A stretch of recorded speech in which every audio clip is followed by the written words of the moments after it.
Waters are fast-moving. Unlike other big rallies, Cockpit earlier at about 7 a.m. A group from the Coast Guard. Welcome to #PH Vote 2013. Today on Rappler, the death toll from the magnitude 7.2 earthquake in central Visayas rises to 144.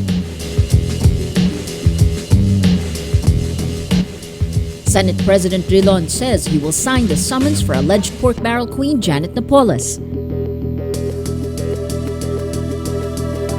And the U.S. House fails to agree on a proposal to raise the debt ceiling.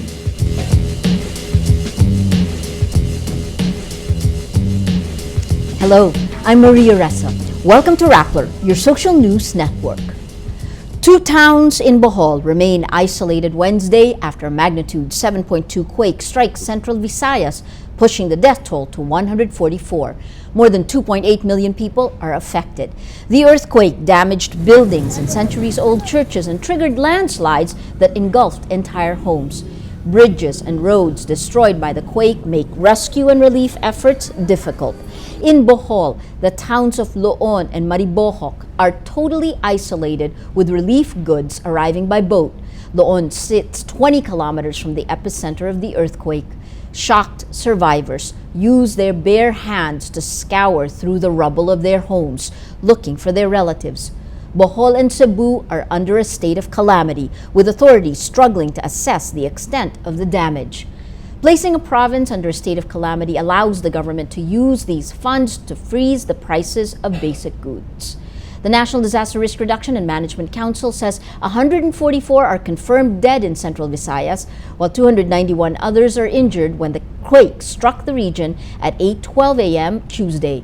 Bohol posts the highest number of casualties with 134 people killed. Cebu reports 9 people killed while one person died in Siquijor. More than 2.8 million people, or more than 500,000 families, are affected by the quake. Aftershocks rattled the region, with the Philippine Institute of Volcanology and Seismology reporting 823 aftershocks. On Wednesday, President Benigno Aquino visits Bohol and Cebu to meet with local officials and assess relief efforts. More than 5,600 families, or more than 28,000 people, evacuate in Bohol after the quake hit central Visayas Tuesday. The Department of Social Welfare and Development sets up 34 evacuation centers to serve as temporary shelters for the displaced. The department prepares 98 million pesos in relief assistance for the victims. The hardest hit region 7 gets the lion's share with 10 million pesos in funds.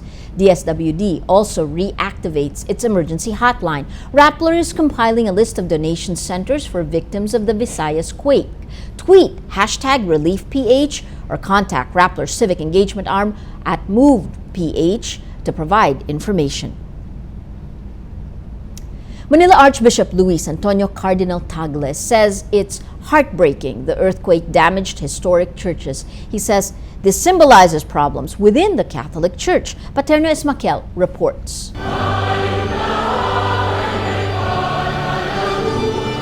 a day after an earthquake struck the Visayas, Manila Archbishop Luis Antonio Cardinal Tagle launches a historic conference.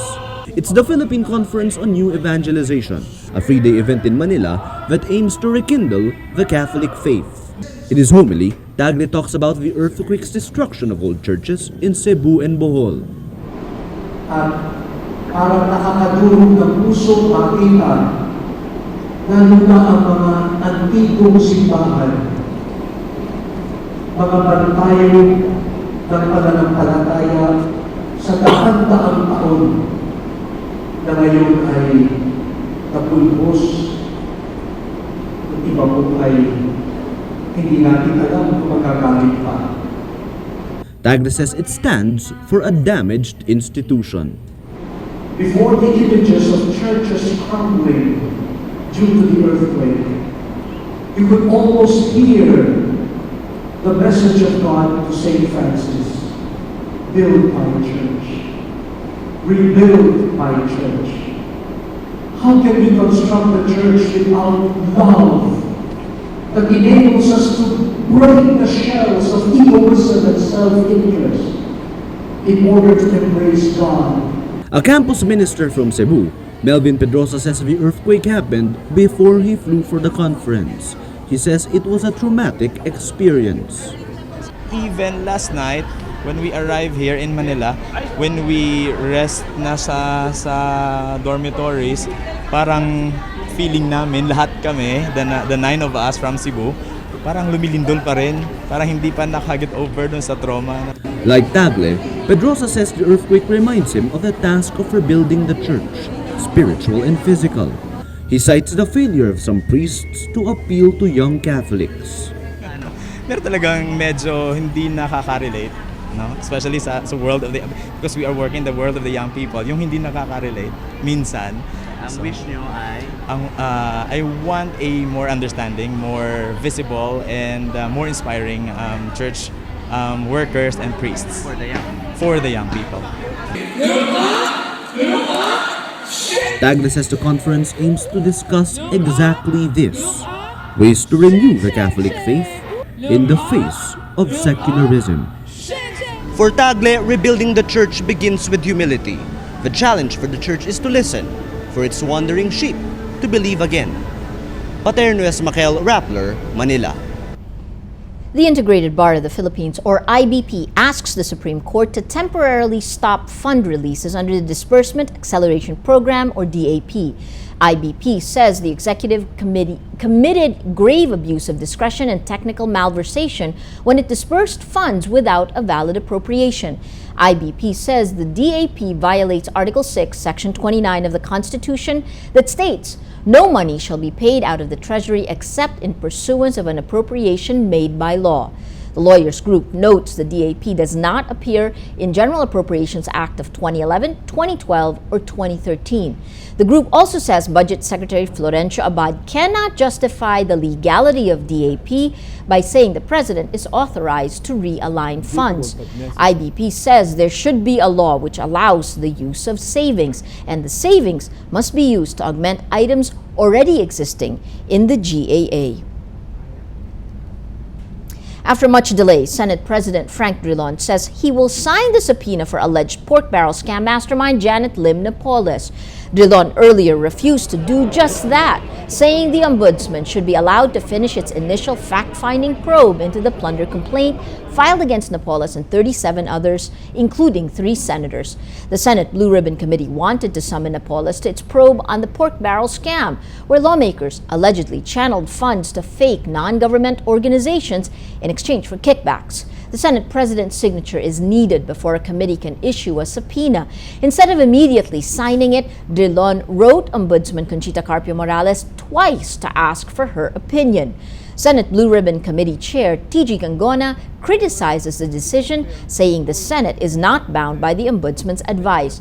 Drilon says his decision to defer to the Ombudsman has been, quote, misconstrued as an effort to hide the truth. He adds, "I've never been a part of any cover-up and I will never be." Drilon was dragged into the pork barrel scam controversy after news reports showed him in photos with Napoles. A whistleblower also says Napoles was Drilon's, quote, biggest financier. Senator Jinggoy Estrada tells Commission on Audit Chair Grace Pulido-Tan not to blame lawmakers for the implementation of projects funded by their pork barrel. Estrada is one of 3 senators facing a plunder complaint over the pork barrel scam. A COA audit report was used as one of the supporting documents. During the COA budget hearing at the Senate, Estrada says he and other lawmakers should not be held liable for the misuse of their pork barrel because it is the responsibility of implementing agencies. Estrada tells TAN, "It's up to the implementing agency. We endorsed an NGO. It happened to be bogus. We did not know. You should call their attention. Stop the release of funds. Why blame us?" But TAN says the agency is not blaming the lawmakers, adding, "It was the implementing agencies that said they have no hand in the implementation. They should know from you that you do not believe them." TAN explains in the COA audit, implementing agencies say they merely followed the instructions of the legislator. TAN says she does not buy this explanation but adds lawmakers are also responsible in the use of funds. Efforts by the House of Representatives to end the U.S. budget standoff collapsed Tuesday, with House Republicans failing to win enough support for its own plans to avert a potentially devastating debt default. House Speaker John Boehner's team proposed a bill extending the U.S. debt ceiling until February 7 and funding government for the next 2 months. A vote was expected Tuesday night, but CNN reports Boehner was struggling to win enough votes among Republican members of the House. The plan comes as Congress tries to beat a Thursday deadline to raise the debt ceiling. If lawmakers fail to agree on a deal, the U.S. will start to run out of money to pay its bills. The responsibility of crafting a deal now falls on Senate Majority Leader Harry Reid and top Republican Senator Mitch McConnell. On Tuesday, rating agency Fitch puts the United States top grade AAA rating on warning for a downgrade. The agency cites the risk of a U.S. debt default if the ceiling is not raised. Let's now look at Rappler's Wrap for today, a list of the 10 most important events around the world you shouldn't miss. At number 5, a typhoon described as the strongest in 10 years was on a path towards Japan's crippled Fukushima nuclear power plant. Typhoon Wifa packs winds of nearly 200 kilometers per hour near its center.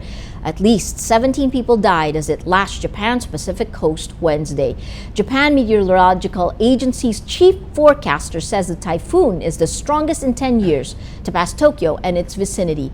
The operator of the Fukushima plant, Tokyo Electric Power Company, says it's preparing for the storm after 430 liters of radiation-polluted water leaked earlier this month.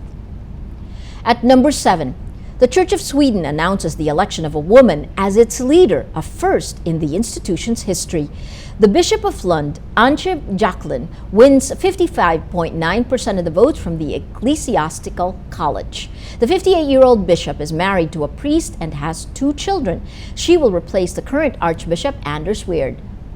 And at number 10, Tina Fey and Amy Poehler will return to lead the Golden Globe ceremony in 2014 and 2015 after receiving rave reviews in January when they hosted for the first time. The U.S. duo replaces Ricky Gervais, who hosted for 3 years despite his sarcastic humor aimed at star guests and the show's organizer. Fey and Poehler met on network variety show Saturday Night Live. For the full top 10, visit Rappler.com's The Wrap. The Philippine Ascals successfully defended their Peace Cup title after beating Pakistan 3-1 in the last match of the three-nation meet Tuesday night at the Panaad Stadium in Bacolod City. The Ascals fell behind early but recovered just in time to dominate the Pakistanis in the second half. Stefan Schrock scores the final goal with a courageous attack in the 88th minute. Schrock also delivers the assist on the Ascals' first goal. Every story on Rappler has a mood meter, which gives you 8 emotions to choose from. Click how you feel, and your vote comes down to the mood navigator in the middle of the front page. That crowdsources the mood of the day. It also gives you the top 10 stories that have affected our readers and viewers the most emotionally. These 10 stories have gotten the most number of votes on their mood meter. If we take a look today, we have the quake. Still, all these stories in gray. These are about the 7.2 quake devastates Bohol, Cebu, other Visayas, 89% sad.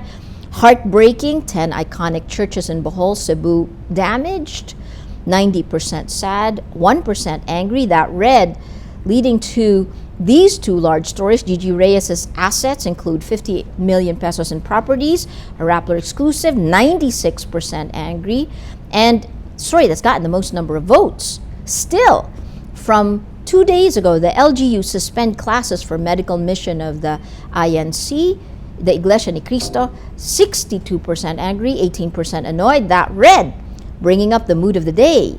Today, most people are angry. Well, that is Rappler's Newscast for today, Wednesday, October 16th, 2013. Visit Rappler.com and watch our newscast Monday to Friday. Tell us how you feel on our mood meter and help us crowdsource the mood of the day. I'm Maria Ressa. As we say at Rappler, tomorrow begins today.